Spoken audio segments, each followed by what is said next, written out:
Coming to you from an undisclosed location somewhere in the northern hemisphere, fighting against the alien apocalypse.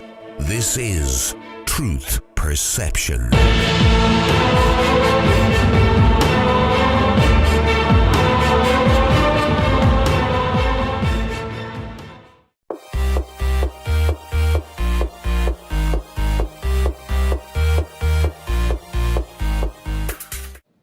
So thank you very much, Mr. Walton, for taking your time.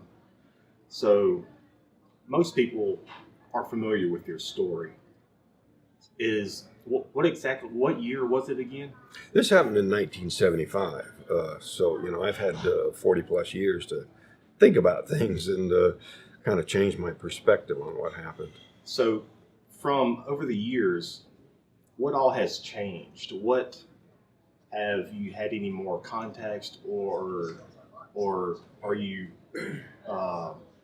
getting a different perspective on things, or you know what I mean?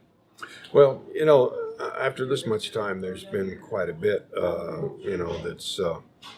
that's new. And so much of the initial reaction was attacks by the debunkers. And, the comment was it's actually what they called a perverse form of endorsement, because they saw that this incident was the biggest threat to their promoting the idea that there's no such thing as UFOs. So they launched every kind of attack you can imagine under the sun. One by one, I've taken each one in my book and very meticulously disproved them in ways that, showed not only were these things kind of absurd on the face of it from the beginning, that, if journalists hadn't been so eager to just have something to hang on, they would have, for example, the idea that I had a transitory psychosis and temporarily went insane. So I believed it. I could pass a lie detector test, but it didn't really happen because it was all a psychotic episode. But that does not explain how 6 other people share the same delusion. And that same explanation would have extended to the idea that it was all a drug hallucination, or etc. But in addition to that, much of the attacks that were launched were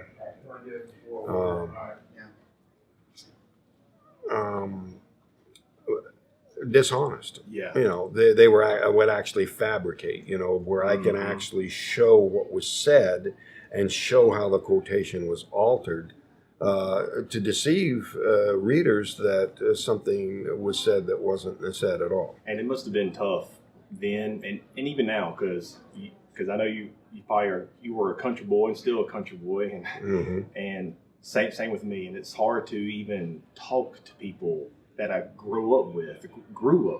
Yeah. Especially a lot of people in my family. Even talking about this kind of subject, because I live in the Bible Belt in Louisiana, and this kind of subject is taboo, and I know it had been tough for you to even share your experience. Yeah, and even after all the evidence that come in and everything, the youngest guy on the crew says, "My mom still don't believe this. She thinks this is all from the devil."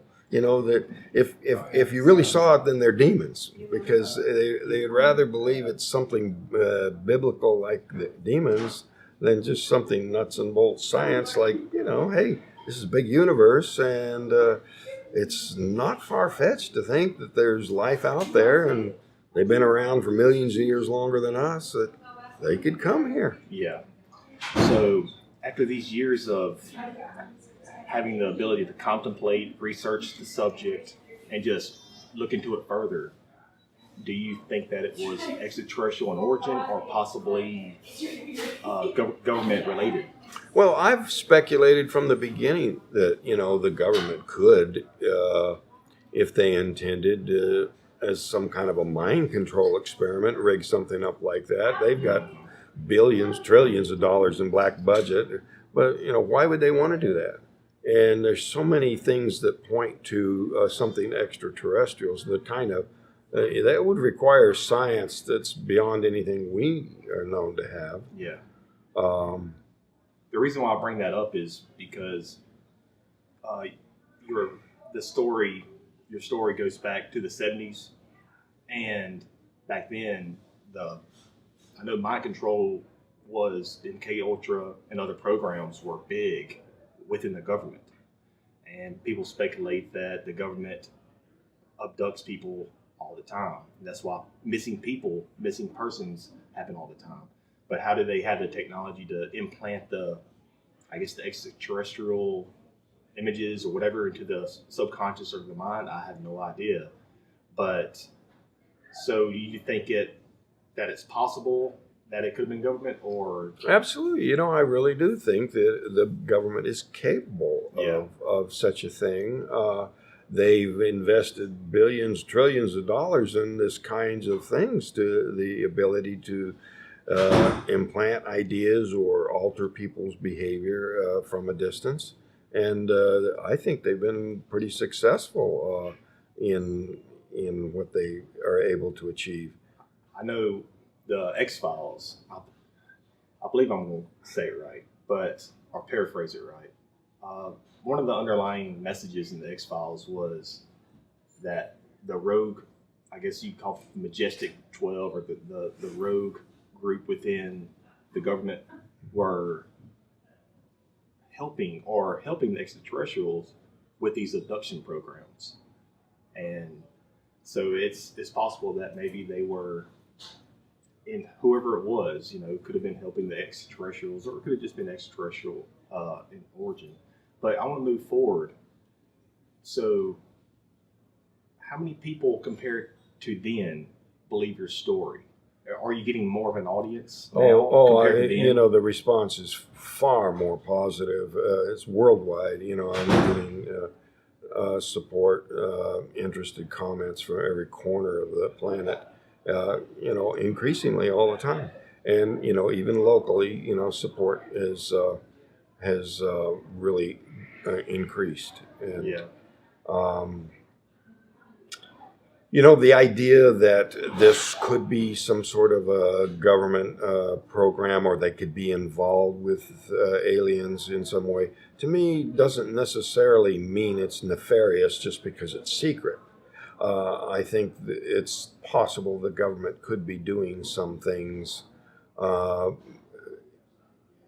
due to what they believe is, national security interest, or even in the positive interest of humanity.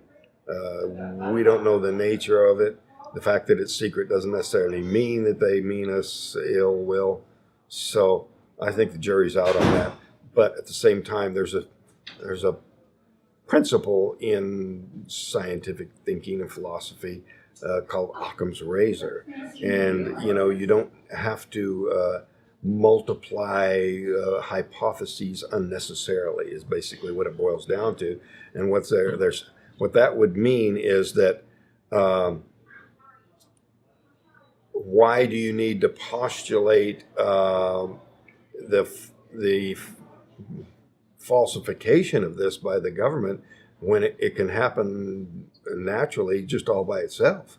To me, I would say that it was a propaganda success on a grand scale to get the idea out there that people who believe in UFOs are some kind of crackpot wackos, when actually, if you believe we're alone in the universe, that's got to be the most crackpot wacko thing a person could believe, because it's totally contrary to what obviously is true about the universe. We know there are literally hundreds of billions of stars. We actually been able to identify the location of which ones are possibly life supporting. We know what kind of conditions are needed in terms of the composition of the planet and the atmosphere, the materials it's made out of, how far away from that sun, that star it might be, those kinds of things. NASA has already identified dozens of potentially Earth-like planets. So the idea that it's so far-fetched that these civilizations, which could be millions of years ahead of us, could come here is not far-fetched at all. What's far-fetched is the idea that there's nothing out there and space is empty. That's what's absurd. So, what are your thoughts on disclosure? Have we been incrementally over the years, even with your story, for an example, have we been incrementally over the years been fed bits and pieces of disclosure, or will a time come in the future where this full disclosure of extraterrestrials and alien advanced technology come to the forefront? Well, disclosure, refers to two different things. It's a term that's used on the one term to mean this one momentous release of the truth, the secrets, UFO secrets from the government, and then the idea of just the general public accepting the reality that we're not alone in the universe. The latter definition you would have to say is actually happening. People are waking up to this. And personally, that's why I'm out here, is to get people used to the idea. And I think on the part of the aliens and perhaps even the government, the reason it goes like this. The skeptics were fond of saying, if there was anything to this, the aliens would just land and say, hey, hello world, here we are. But that's not happened. But then on the other hand, I make the point that with that level of technology,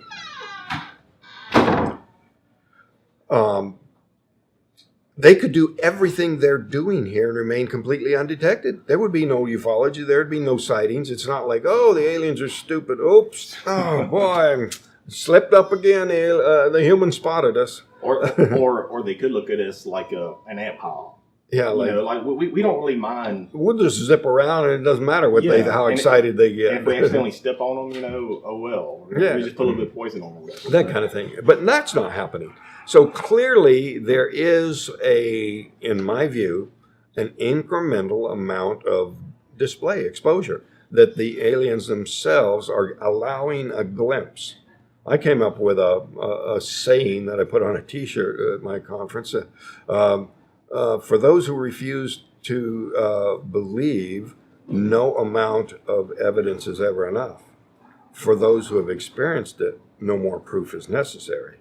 Exactly. And that's kind of the situation that the aliens themselves are aware of, that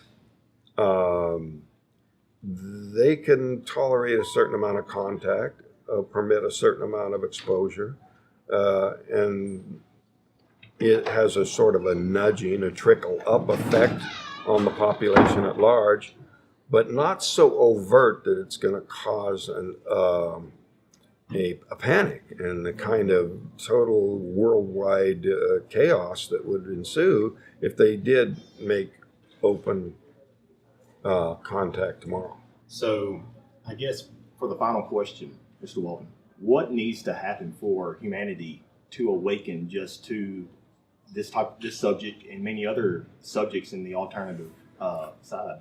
Well, to be absolutely certain tomorrow that there's free energy available, could cause a worldwide economic collapse. That the petrodollar is the foundation of the world economy. And although a lot of people think it'd be great not to have to pay $2.50 at the pump, that kind of transition needs to be gradual. That's what I'm endeavoring to do, is to make people gradually accepting and aware in a sort of a gentle way to where it doesn't alter behavior too much in ways that would destroy some fundamental institutions more than just economies. Religious institutions, governments, all those sorts of things could be drastically affected in some possibly unpredictable ways. So I think it needs to happen, but it needs to be gradual. Do you think Trump's going to help pursue this? I think if there were ever anybody in access to the government's secrets about UFO reality, it's going to be some kind of an outsider. someone who's going to grab the files and run for the door and damn the consequences, which may not be such a good thing, but if disclosure happens, it might be the only way it does happen. And it would take some kind of a maverick, some kind of a outsider for that to happen. Well, thank you very much for taking your time. Okay.